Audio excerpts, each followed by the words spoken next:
Flyin podcast. This is our third show here. I got Sam and Zach with me here today to talk about two big FC Cincinnati wins. Boys, how we feeling?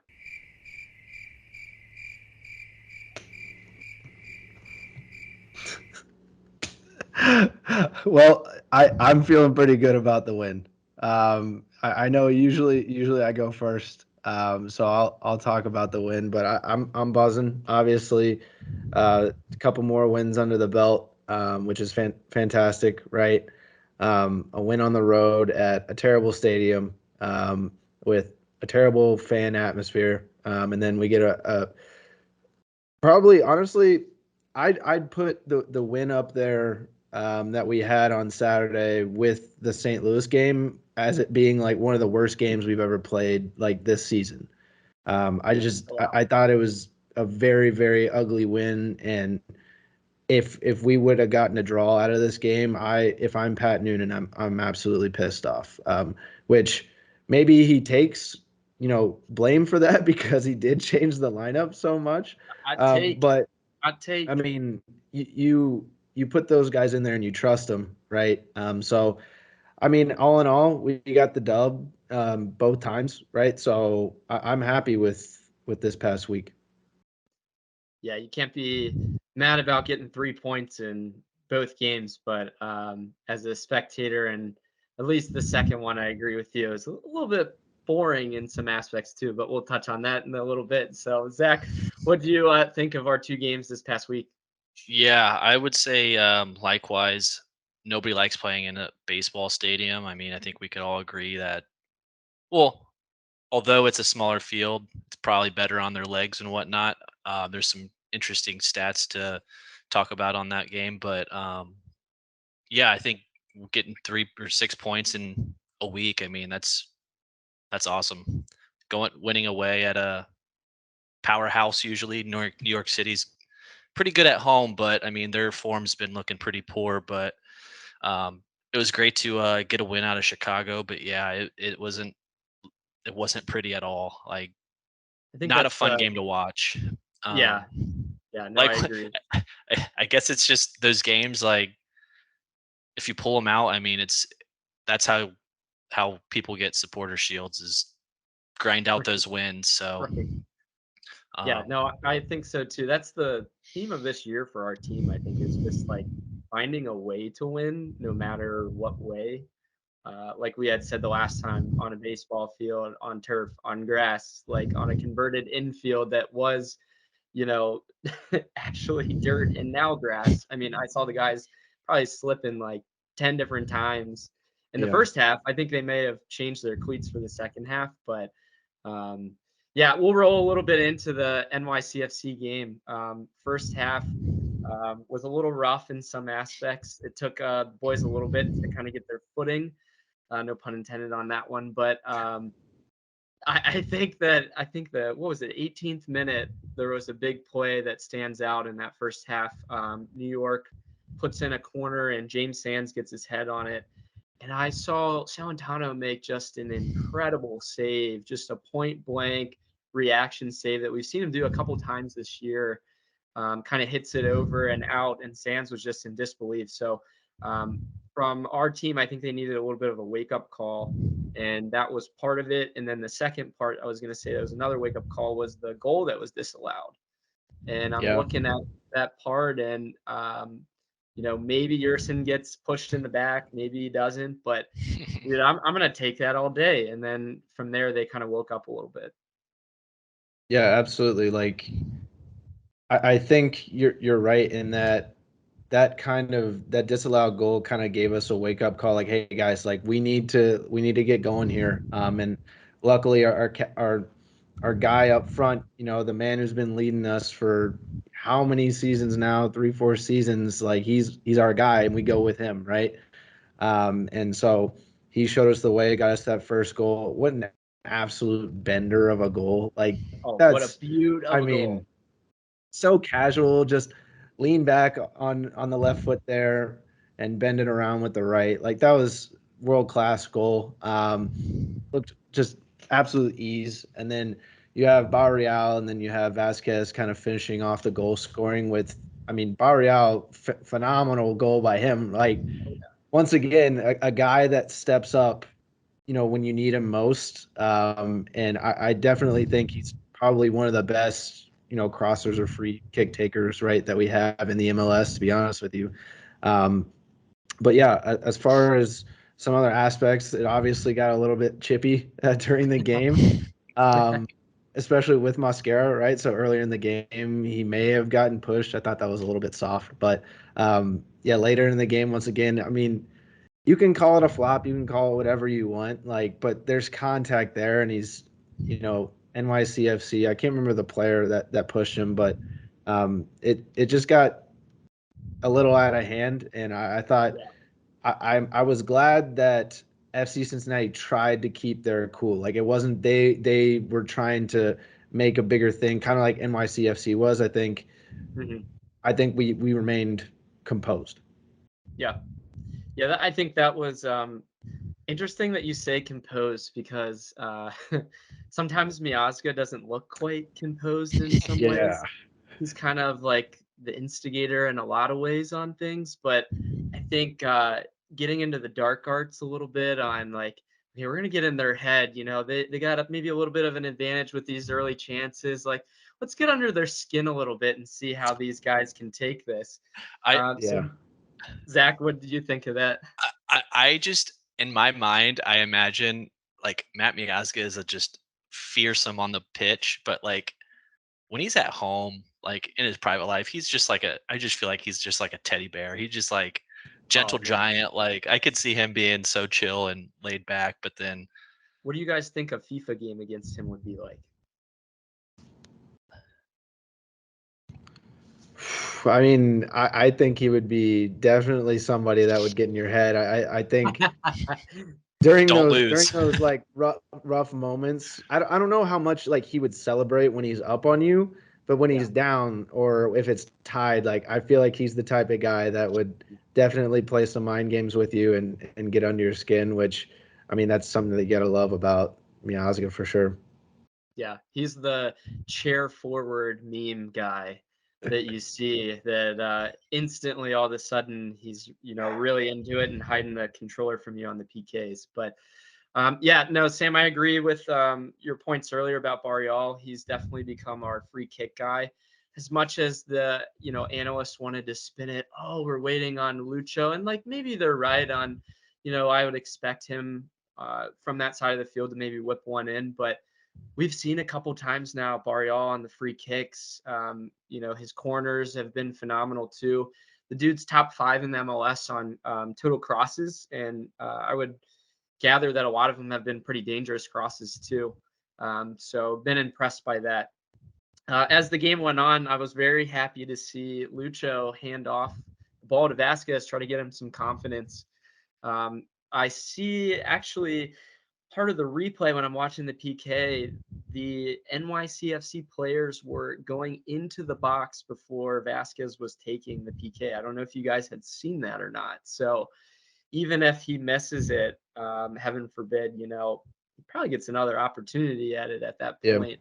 So that would be interesting. But glad we got the win in that one. Solid 3-1 win. One of 2 games, I think, in all the MLS this year when we've had a 2-goal advantage as a winning score. Especially away from home, I'll take that. So, Sam, you're laughing. What do you think about that?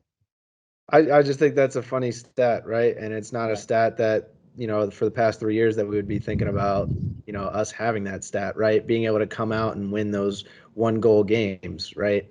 And being able to, put more on them if we need to. And in this instance, we needed to, and we did. But Zach, what was your take on the game? Yeah, I thought, I mean, the discipline was not very high in this game. There were yellow cards left and right. I think I was looking at the ticker, and it was like 8 yellow cards by the 60th minute. It's like the most I've seen in a game, it seems like. But I mean, it was a fantastic game in the second half, but that first half was rough. In my opinion, other than the goal, I think it was a pretty kind of neck and neck game. But when you look at the passes, I got an interesting stat showing New York City had 214 passes in the first half, and we only had 85, and it's Mm. like a big difference. And I feel like, and it kind of showed because like it seemed like we were just lobbing passes, trying to get it on the break, but then it's like such a short field. How do you do a counterattack on a short field like that? I think they turned it around obviously in the second half, but it was some mind-bending goals to say Yeah. the least, no pun intended, but it was a Yeah. great match. 11 total yellows was the final tally on that. So one of the more carded games I've watched in a while, which kind of broke up the game between fights, yellows. Like there was a whole bunch of crazy stuff going on. VAR decisions, Yeah. like it was crazy. But I think touching back on our points from last week, we needed to see the boys play pretty quick through the middle. We had, I believe, Yuya Kubo was playing for Wobodo. So, how'd you guys think Kubo did filling in? I think he played rather well. I mean, we'll touch on it in the Chicago game, but NYCFC against them, I thought he played pretty well. Obviously, Lucho's going to help you out in the middle and kind of be that guy to facilitate and help you out. I thought Kubo did a great job of helping progress that attacking play a little bit more. But yeah, I mean, like I said, we'll touch on the Chicago game as far as Kubo, but that's my thoughts. Yeah, I love Kubo as a super sub. I think he works better in that aspect. Yeah. In my opinion, I don't think he's as good of a starter, but um, yeah, I think when he comes on, he just has the energy to kind of put that extra press on, and Yeah. then at the same time, his shooting is unreal. But yeah, He likes to shoot, but I like the created chances from him. I feel like yes, he does a decent job at creating opportunities. Now, the finishing part could be improved on, but he's got the effort to kind of put that part going forward. So I hope to see him kind of round that out. he's taking Um, shots. In other words, he is. He's taking shots. That that's is better what we than need. not taking shots. That's what we need. The 10th minute of the game or something very early on, Kubo goes into a tackle and almost like breaks his leg. I don't know if you guys remember that one real early on and made me nervous. But again, things like that kind of set the tone for the game, especially playing in Yeah. a crowded environment. It's almost like playing in like an indoor game where your space is confined. And every time I watch the game in New York, it's like I'm reminded at how narrow it is. Yeah. So I feel like it's a solid result to come out of there 3-1. Any final thoughts on the NYCFC game? No, I don't have anything else. Okay. Nope. So this past Saturday, you two had a great time here at this thrilling 1-0 victory. I watched on TV and was able to kind of see the perspective from the commentators and how they called it, which was quite interesting. And we'll get to that in here in a little bit. But first half starts out a little bit slow. First 30 minutes, we dominate possession. We had about 70%, 75% possession. Don't create like a ton of dangerous chances. I think we had some shots, but they weren't really testing anyone. Let's be honest. But what did you guys think early on in the match against Chicago? Yeah, I mean, I think if you run through our tweets, I think we were more excited about what we were going to tweet than the actual game in some aspects, to be honest with you. It was just like I was talking about the start. I mean, it was just an ugly win. Like I didn't like any aspect of it. Obviously, it was a nucleus that you clearly could tell that they did not have any chemistry together. That's a good point. They We were were talking all about that lineup before the game. yeah, they were all it looked like a high school team that had a bunch of freshmen and seniors on it and nobody in between. That's what it Yep. looked like. It looked like they were trying to figure out that play on the attacking half. They were just like talking to each other like it was normal, like it wasn't fluid. Like they were having to motion players here and there. Hey, well, you were supposed to go there. Like it just didn't look right at all. And Yep. I mean, granted, we had I think like for the first 20, 30 minutes had like 80% possession, right? So we were controlling the game. We just weren't doing anything with it. Our passes weren't going anywhere. There was no chances created because we didn't have anybody big. Like, I mean, Kimi's tall, but he's not a force to be reckoned with, as He's a not a striker. hold-up striker. Yeah. Exactly. So like, and then you have Lucho, who, I mean, let's be honest, he's not going to get a head on a ball. Like, well, I don't know why he's playing up top, but so it was a weird lineup to begin with. And so I was just happy that we got out of there with a win. But yeah, I think for me, I think our tweets were more exciting than the game. Zach, was this Angulo's best 30 minutes we've seen in an FC jersey to start out the game? There's some hot takes out there about that. Sam and I couldn't stop commenting on his horrible back passing. I mean, the fact that he was passing is not bad, but his bad back passes were bad. Right. Yeah. It was just it. I think what I told Sam was he doesn't have the confidence yet. I think Pat's trying to give him more minutes. I think he's just. I don't think he was. Yes, exactly. I think he's not really expecting how big the MLS is getting, and I think there's a lot of pressure on him, and with everything going on in his previous history with coming before his arrival here, I mean, that could be looming on him as well. So, I mean, there's other things happening, but besides that, I think it's the hottest game we've played all season so far. So it was excruciating sitting up in the stands. I'm not gonna lie. It was Emily, my wife. How was real crowd?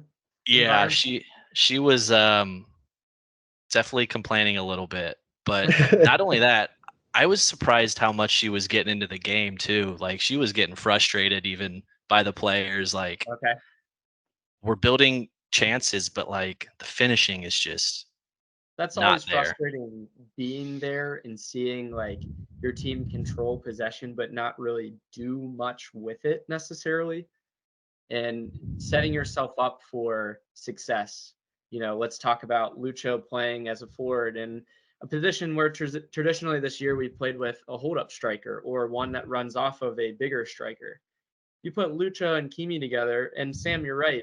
You see them kind of talking about where each other should be, but Kimi just comes back from, the U20 World Cup. So the guy's kind of on the back foot on some of what we've been trying to build on in some ways, which is, hard for him, but a good opportunity at the same time to start at home and to kind of, put one foot forward in your season. But you're right. I think it's kind of unusual to bring it out that way and to set the team up to where, let's see if we can get a result out of this. Let's see if we can, find something out of this scenario. But I felt like that was kind of interesting. Yeah, and just the fact that there were 0 shots from Chicago at the end of the first half. Yeah. I mean, that says a lot about obviously the possession and how much we just dominated, but nothing happened. So yeah, I think it was. Yeah, go ahead. Sorry. No, I was just gonna say, and it really made me happy, and I was so close to just screaming from the rooftop when Kimi had that chance, like open goal, but he had to do that turn and just sliced it to the left a little bit. But he was a foot away from being on. Yeah, you guys probably had a good vantage point, I would imagine, from it. Yeah. I mean, that was a chance that, could have just given us some relief, right? Didn't need any rescuing, any saving. It would have been, a good team goal because the ball was moving, everything was moving. And you get a chance like that almost falls in your lap. You just couldn't get his foot around it. But yeah, I mean, with Angulo, I think you guys make great points. I think he does need a little bit more experience, a little bit more time to kind of figure out what his role is in the team. But I absolutely I kind of like what Pat Noonan is doing right now, and I understand it's a little bit tough for a fan to kind of see Acosta score that goal and then he's immediately subbed off, right? Sure. I like how Pat's doing that though. I really do. And Pinto is definitely the right guy to bring on because he brings not only that young energy, because I mean, let's be honest, like Acosta is not going to give you 100% energy throughout the game, right? Right. He has his spurts and he's great during those spurts, but Pinto is young and he's fiery. He's coming off the bench. He wants to show something every single game. And I think during those late games, I think honestly, to Zach's point earlier, Kubo and Pinto are those super subs that you bring in for the midfield, either in a draw or you're winning, and they're going to lock it down. They're going to get you some other chances created. And I know later in the game too, Zach and I were a little frustrated too because honestly, we probably could have had a second goal there near like the 90th minute, but they were just kicking it to the corner and being safe about it. But I was like, like come on, like we could have had another one. Selfishly, you want to see that for sure. Pinto, to kind of touch on your point about him, he's second in the MLS in games played as a sub at 11.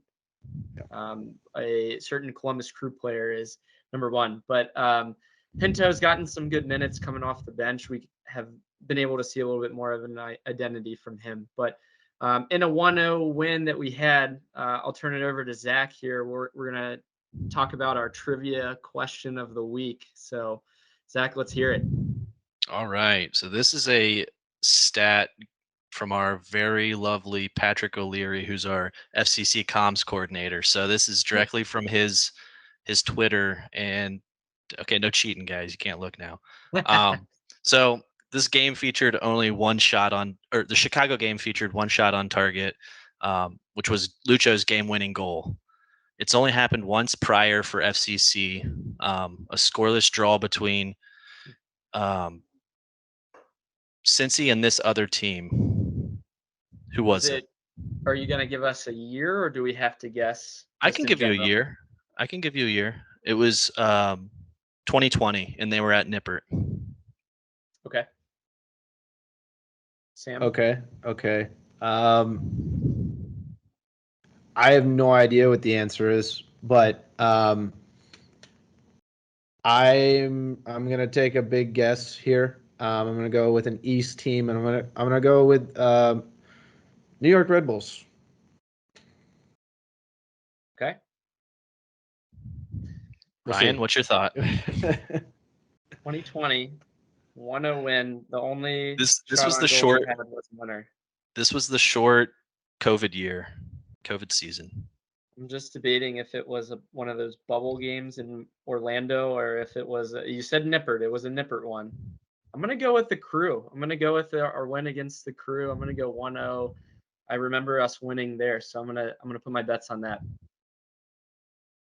Some interesting guesses. We will find out by the end of the episode what that team is. Yes, we will. In the part of the Chicago game, I wanted to kind of touch a point on this. I don't know if you guys from the stands, what your thoughts were when Shaqiri came into the game. I mean, so let me preface this.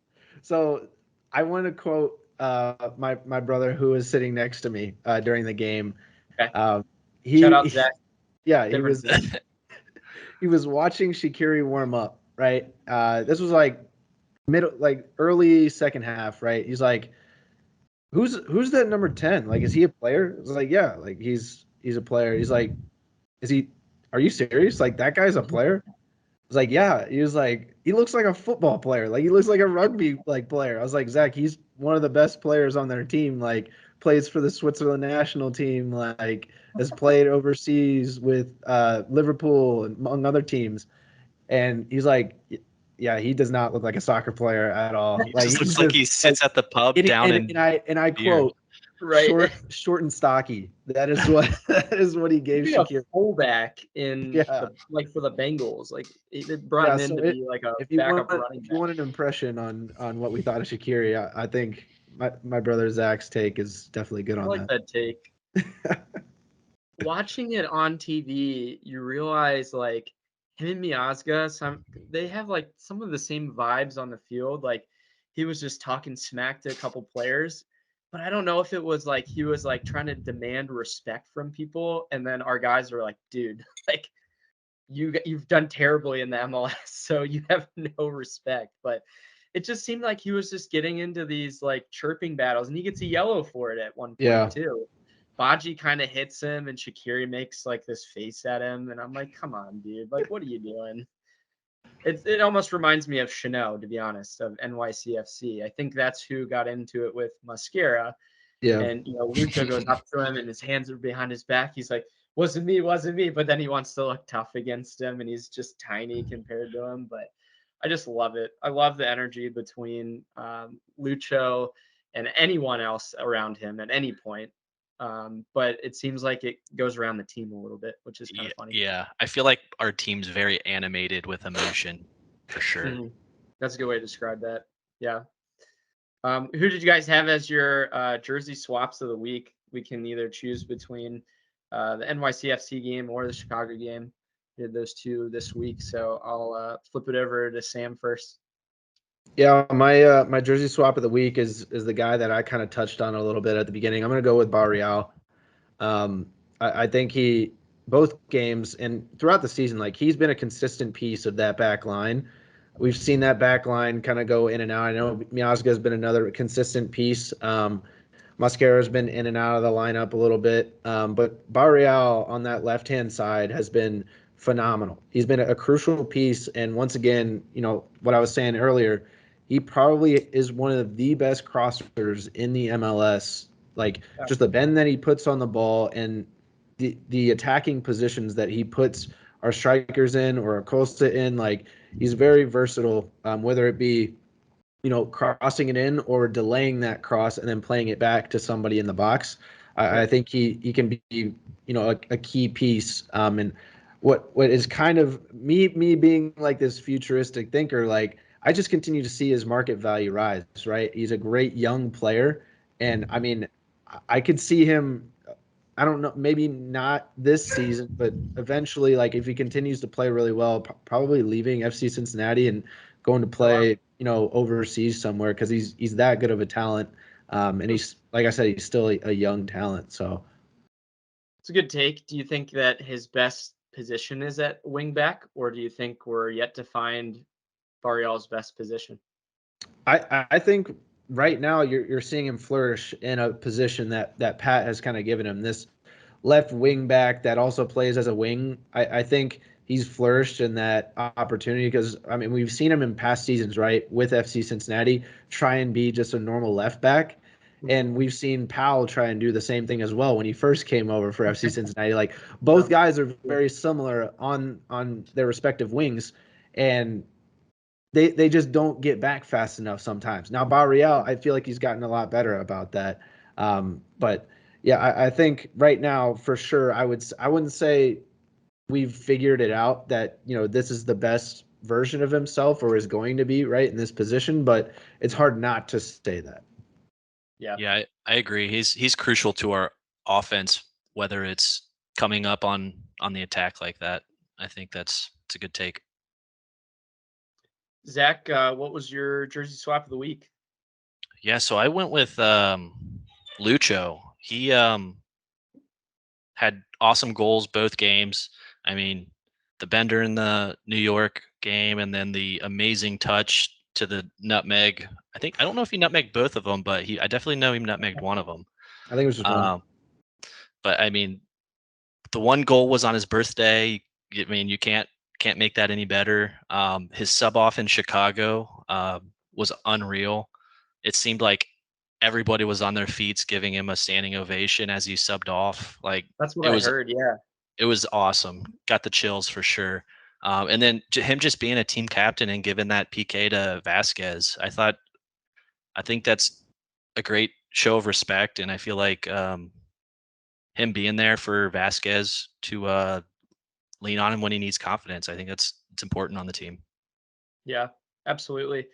The guy leads the MLS in the most points per game for a single player that would be on the field. And you can kind of put that as a stat of, FC's got, all these points. So, of course, Lucho's going to be higher. But look at the games Lucho hasn't been on the field. And Yeah. probably what the expected points value would bring, go down to if he wasn't on there. So, Zach, that's a good point. he's had a great week.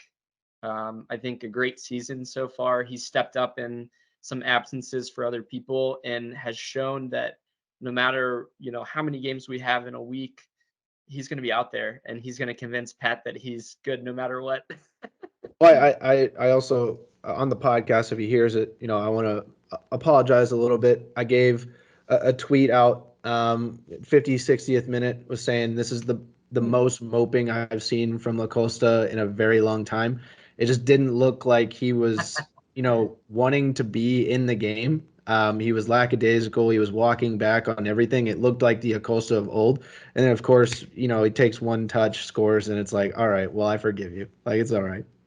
58th, 60th minute. That puts right around when we sub in all the big boys. No, and that's what I'm saying. Yeah. There's any correlation in that? I think there was. I also tweeted that. Check out the Flyin Line tweet or Twitter, I should say, our account, our Instagram account as well. So that's a good shout there. I like that. My jersey swap of the week is going to be Mr. Matt Miazga. He played 90 minutes in both games. He's our leader. I told you guys earlier he had some scruffles in both games. We've come to see it. I think they get into a huddle and they're like, all right, we're going to pick on that guy right there. That guy looks pretty weak today. Let's go and chat him up. But Herbers and him got into it in the NYCFC game. They're in a corner, and I feel like Matt's always just chirping the ref. And like, I'm watching the game, and the ref's like, Matt, like, I saw it. You're good, man. And Miazga's like, dude, like, get off of me. So that's him every single game, and I love that in some ways, but hopefully that doesn't lead to more yellows and more time off the field. But I feel like he's more of a vocal player that can back it up with his size versus Lucho. So I would say just for his leadership qualities and the fact that, FC Cincinnati is top 3 in the MLS in blocks. So like attempted balls through, interceptions. Miazga's had one of the highest pass accuracy rating of any player in the MLS as well. In one of the past games he had, I think this Chicago game, he had 91% passing. And when you just pass between your center backs, I mean, you're going to get your numbers up a little bit there. But he's had really good progressive long distance passes, either across the field or through balls. He's kind of always looking for players behind. When I was watching a lot of the prior games before he came to FC Cincinnati, that was one thing a lot of scouts kind of put emphasis on, is he would play great long balls. And that really sets up our team well for through balls, either for Lucho or Vasquez getting behind and creating opportunities. So shout out to Matt Miazga, but also shout out to Mr. Alvis Powell. I don't know if you guys realize this is Alvis Powell's 3rd career center back start in the Chicago game ever. His last one being in 2020 against for Inter Miami. They were playing Toronto. They lost. But I felt like Alvis, like we said yesterday, Zach, you didn't really mention his name, so that's always a good thing at center back. Well, in the first, I want to say probably like first 20 minutes, 30 minutes of the game, I look over to Zach and I go, to be honest with you, I think Alvis Powell right now is our best center back. Alvis Powell pretty well at center back. I think yeah, he's probably because to start the game, I mean, you gave the 91% for Miazga, but it certainly did not feel like that when he started out. Yeah. Him and Mosquera were a little off, like passing back and forth to each other to start the game. But yeah, I think Powell played a good game as well. Yeah, there are some brief moments where I almost had a heart attack with his dribbling, but I mean, besides that, I mean, I think it was a pretty well played game by him. One of my favorite quotes of all time from an FC supporter was, Alvis Powell in a straight line dribble is the best dribbler we have ever. But as soon as you make him go left or right, that ball's gone immediately. Yeah. But you got to respect the dribbling ability. I think him playing right back so much really helped him playing kind of that center back role there, to know when to cover, when knowing, hey, those guys are going to play up a little bit higher. Gaddis doesn't play, I guess, the most offensive of a right back, but still, I feel like Alvis did a serviceable job. So shout out Mr. Alvis Powell. Moving on, I guess, to our cards of the week. you kind of touched on Mascara earlier and some of the stuff that was going on really in both games, back-to-back games. He's had a couple of instances of maybe embellishment is what some people want to call it. Even got fined for that against NYCFC, although it looked like he got headbutted. I don't know if you guys saw that or not, Yeah. but Zach, what was your card of the week? Oh, can't hear you. And I was hoping I'd be good and get that off when I needed to. Um, I was gonna say the fan throwing the bottle can during that scuffle between Mascara and Kamara. I Yeah, mean, not cool. it's like, yeah, guys, come on. Like, it's a sport. We're here to entertain or be entertained and support our team, but that's too far throwing things and causing harm and injury to Yeah, both either our team or their team. I mean, that could have easily hit Miazga, but right. it also could have hurt anybody, to be honest. I mean, that it's a bit of a disgrace, in my opinion. I totally agree. I want to say it was not. It might have looked like Kai Kamara, but it was their right back or right wing that they brought in. So I don't think it was Kamara. I think it was one of the other subs that came in like the same time as Kamara. Mm. But you guys were probably opposite of that point. So that was. I Yeah, mean, I yeah, saw it's that all on the part of the replay. memory, yeah. Could you see them throw the bottle down like at the Yeah, player? yeah, Though? yeah. Because Oh what man, I saw was the drink that was thrown, and then I saw Miazga's reaction, like, "Hey, like, don't like, let's not right, do that." Like, right. trying like tell the fans, like, "Hey, like, calm down a little bit." So yeah, I thought that was a weird situation. I mean, we don't want to, as FC fans, we want to hold ourselves to a higher standard. We don't want to be like Mexico national team fans or Columbus Crew fans throwing stuff onto the field. We don't want that. Good call out. More shade, more shade. I love it. Sam, what was your card of the week? Yeah, my car of the week, same game, but it was before the game. My car of the week is to the FC Cincinnati security. Hmm. I did not like the extended lightning warning at the game. Oh, Um, it semi delayed the Bailey March to have to stay on the east side of the stadium before they could, do their full march in. As well as I thought it was a little ridiculous they didn't let people down into their seats into that bowl. Um, the jumbotron said we recommend that you don't sit in your seats. Yet all the security were shooing fans from their seats and we're not allowing them to sit down at all. Um, really? Yet the fans from up top were just sitting and watching this happen. And then security was looking at us like, well, we could tell them to leave, but they're all the way up there. And I was like, well, if I were somebody sitting down in the bowl, like, what would I say? And Right, I figured right. I'd probably just sit there and be Did like, that what do time you out do? like Like, right when the game was about, or when they were about to let people in, is when this delay happened? Then. so it was about 30 minutes before game time and it Oh, lasted 30 minutes. And it was like, well, what the heck? Like lightning doesn't last 30 minutes long. sure, Like, sure. That makes me oh man, cringe almost. I was at the St. Louis game in St. Louis and there was a tornado warning at the stadium. So the same thing happened, but it was rough because they announced there was a tornado warning and people were like coming in and then they stopped letting people into the stadium.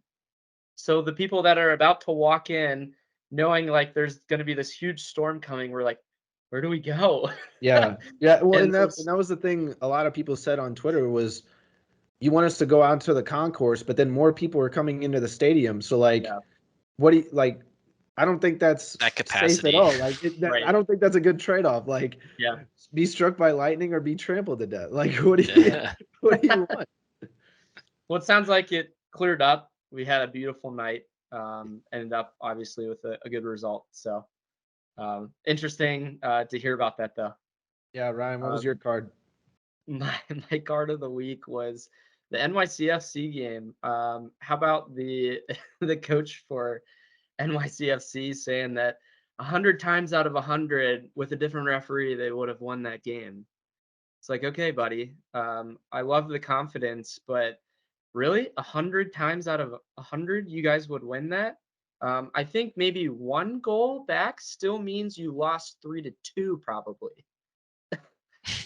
Maybe that changes the game early on, but I mean, at this point, he's trying to use everything. I think they're on a spiral in a little ways. I don't know if you guys saw James Sands goes over to the supporters after the game and is almost getting like chewed out about their effort.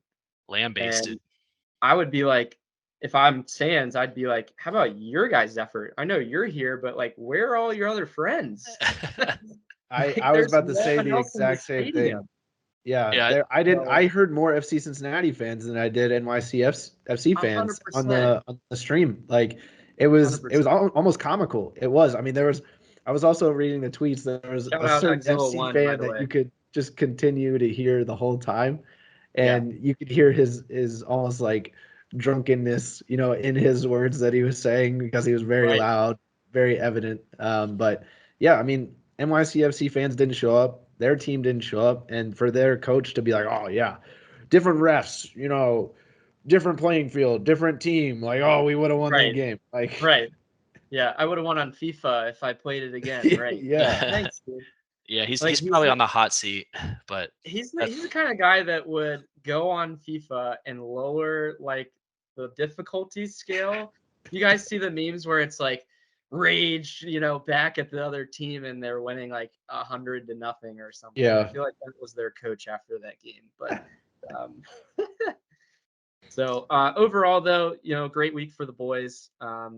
I think we can say one thing I did actually want to mention about Lucho's goal. Both Arias's ball to him looks very, very reminiscent of Lucho's ball to Santos in the first game against Chicago. yeah. And I don't know if you guys noticed it. It was from about midfield, plays it over the top.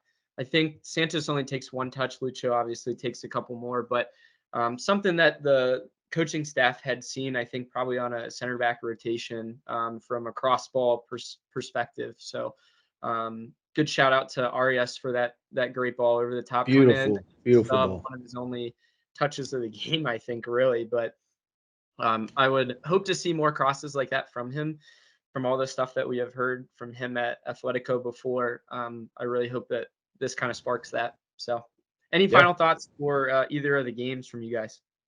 no, I think we Awesome. touched on it pretty well. Okay.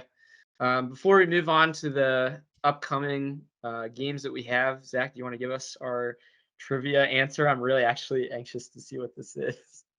Yeah, so I'll just read the question again. So FCC in Chicago featured only one shot on target, which was Lucho's game-winning goal.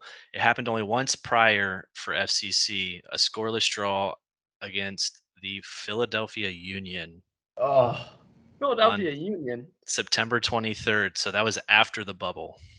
was that a Interesting. 0-0 draw? Yes. Hmm. It was so it was only one shot on target though that entire game. Yeah, Entire yeah, game, correct. So Oh it my was a gosh, but no pretty one scored. uneventful game. yeah, Holy crap. Okay, so thankfully probably no one was at that game, I would imagine. 2020, right? If we're timing that out Fortunately. right. yeah, Yeah. yeah, Yeah. yeah. Yeah. They're like, you know what? We'll just go out and just show up. But that's a good one. I didn't know that. I wanted to actually tell everyone my funny trivia question of the week. I Throw was your hat in there. looking Let's hear through it. some things. Just a secondary one, a bonus one. But who is the MLS leader in throw-ins? You guys have any ideas there? I know we had said it before, but Mr. Alvaro Barrial, 145 throw-ins, leads the MLS. So kind of a funny stat there. Very funky stat. Good time waster. Yeah. Upcoming games we are playing actually tomorrow night. By the time everyone's listening, it'll be tonight. The U.S. Open Cup quarterfinal against Pittsburgh. Pittsburgh is in second place in the Eastern Conference of the USL. Fun fact about this, actually, I thought this was kind of cool. I was looking up a little bit of U.S. Open Cup history. Their last time that they were in a quarterfinal was in 2001. Oh wow. It was the furthest that they've actually made it, was a quarterfinal. So this is their second appearance. So kind of cool there. What are you guys' thoughts on the upcoming game against Pittsburgh? I'm hoping we thrash them, considering the lineup that we put out on Saturday. I mean, we quote unquote rested a lot of guys from their starts so that we could have this game on Tuesday be electric, right? So that's what I'm expecting, is us to solidify ourselves at TQL Stadium against a USL championship team and show them who's boss, and we'll move on to the semifinals and, see who we play there. I will say, we did play them last season in the Open Cup and beat them 2-0, right? So I expect something similar, if not more. Yeah, likewise. I think coming off our just streak of wins, there's no reason we shouldn't just absolutely thrash a USL championship team. Um, really, I didn't have much to speak on this just because I was hoping it's an easy win. I mean, there shouldn't be shouldn't shouldn't shouldn't be much of a challenge.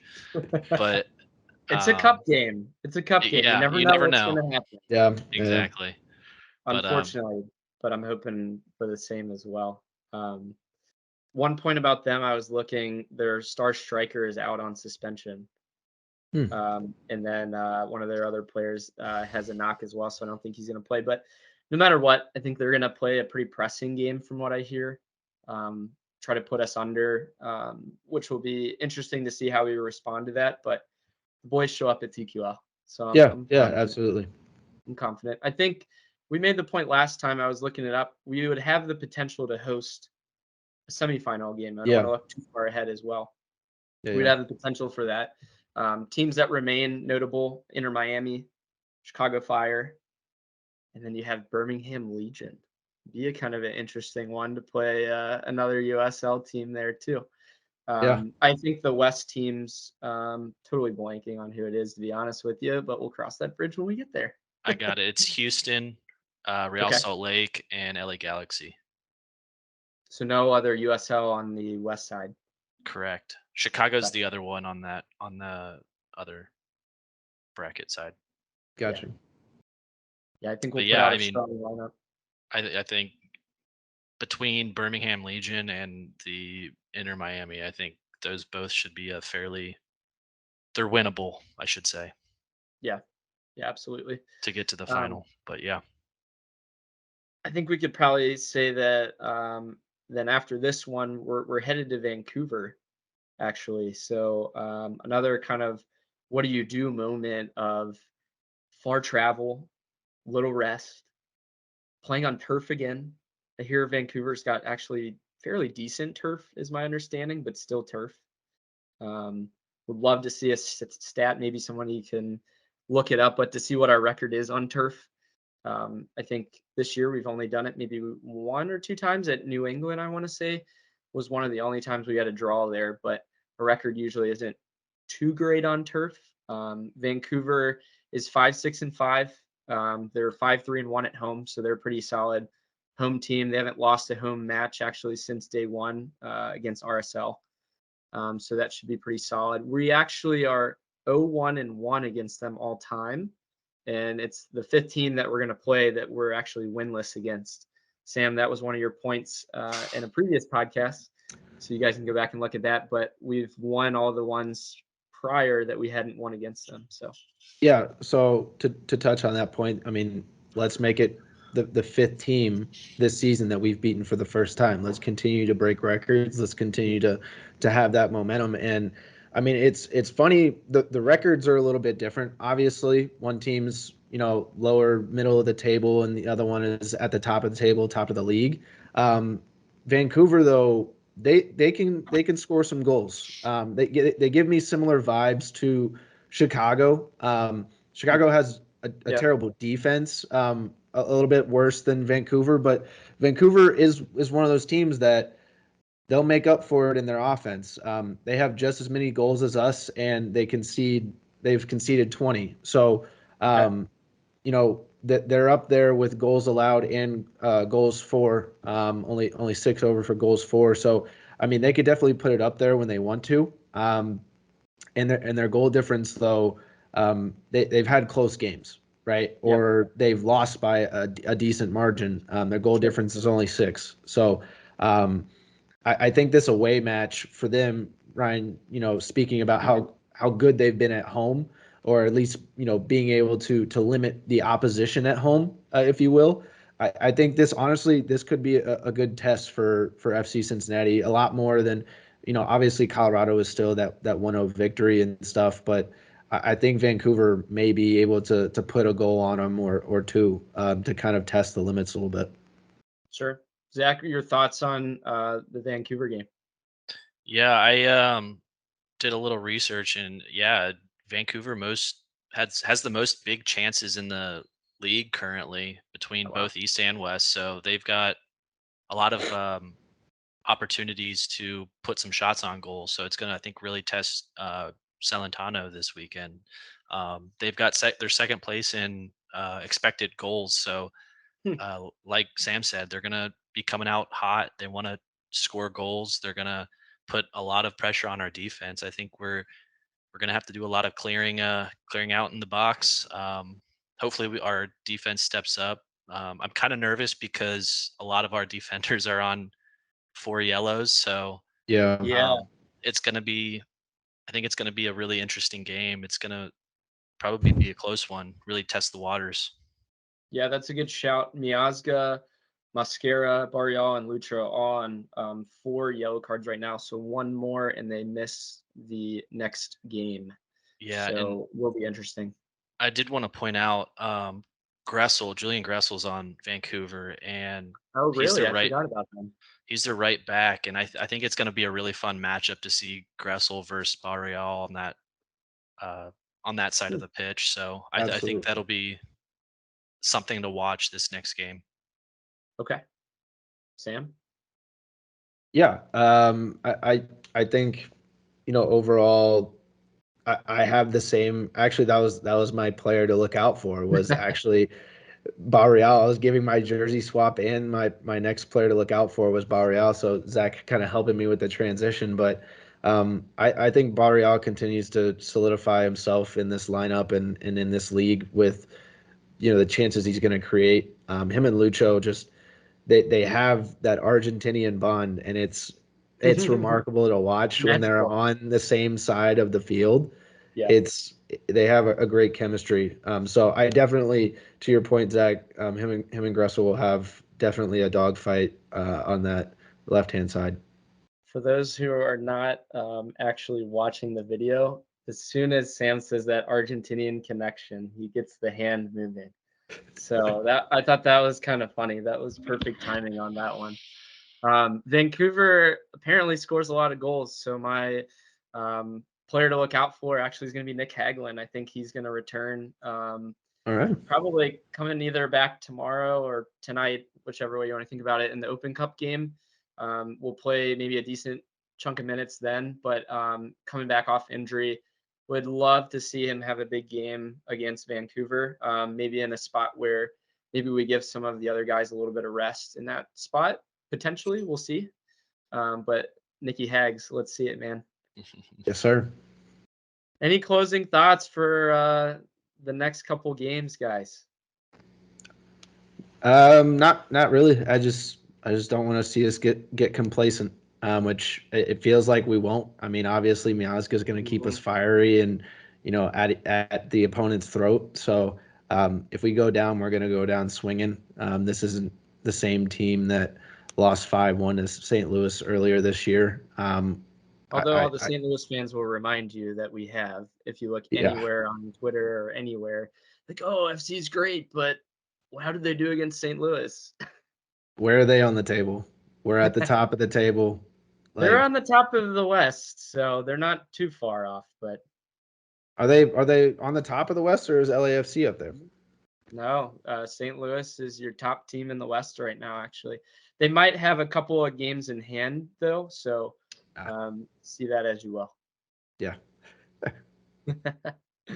Zach, any final thoughts? Yeah, I just, like Sam said, let's not be complacent. I think we really need to just stick it out till Saturday, finish that game, and then we've got the international break. So we'll get a lot of rest from that, and I think coming back we'll continue our fiery run. Yeah, it'll be a good rest for the boys, although um, we've just been doing shout outs all episodes. So we'll just continue this trend here coming out here in the past couple of days. Shout out Junior Moreno for making Venezuela's national team for their Yep. international break. Shout out Yerson Mosquera, his first call up, Colombian national team. That's huge, boys. Huge. Yeah. Huge. So very happy for him. They're going to be playing Germany on June 20th. FC has a home game on the 21st, so might be missing Yerson in that one. But with the international break coming up, love to see the FC guys represent. Something that we've been looking forward to as fans for a long time. And between the U.S. and Venezuela, Ecuador, Colombia, like we've had some really good representation. I don't know if we'll ever get Argentina in there. Would love to see a Lucho or Barrial eventually, but man, what a team or squad that they have. So That's a big ask. Yeah. That'd be a big ask. Yeah, the fact that he's not even on it is insane. Yeah. Yeah. For those who know, Sam and I were big Manchester City fans. So I wanted to ask you guys your predictions for the Champions League final this coming Saturday. We got Man City versus Inter Milan. Zach, you can go first. Man, I think this is going to be a blowout. I'm afraid to say it. I think Man City's just going to wash them away. Going for the Treble? Yeah. I hate to say it because I'm not a big Man City fan. I'm not a Manchester fan. Man United, Man City, you name it. Yeah. But all right. Yeah, that's my take.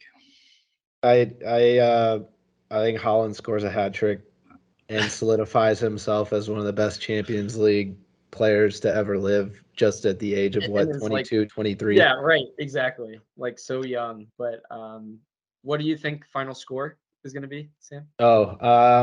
I'll go 4-0. 4-0. Holy moly. That'd be quite the result for a Champions League final too. I don't think they let off the gas either. Yeah.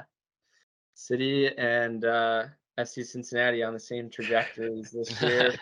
Maybe in different ways, but that'd be kind of cool. A lot of trophies hopefully coming for FC Cincinnati. So I want to say thanks to everyone for listening to this episode, and we'll chat with you guys next week. Thanks, guys. Peace.